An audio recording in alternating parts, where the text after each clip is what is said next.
Alright, pre-flight. I've already done the first 4, now I'm going to start with the battery. So, battery on.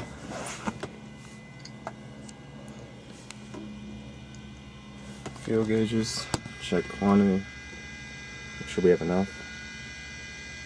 Might take a little time just to spin up.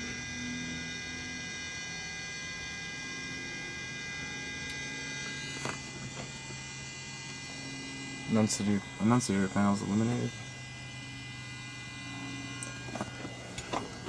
Check cooling fan. That works. Flaps extend.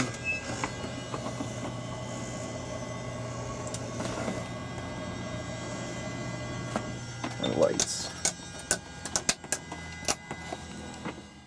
Alright, now I've checked the lights. Now I turn the battery master off.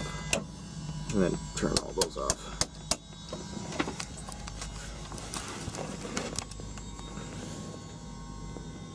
Alright, next, fuel shut off valve. It's on, push in. Fuel selector. Alright, tank. Make sure we have enough pressure in the, not sure if you can see that. Yeah, fire extinguisher. Alright, now I'm going to do the walk around and I'll be right back.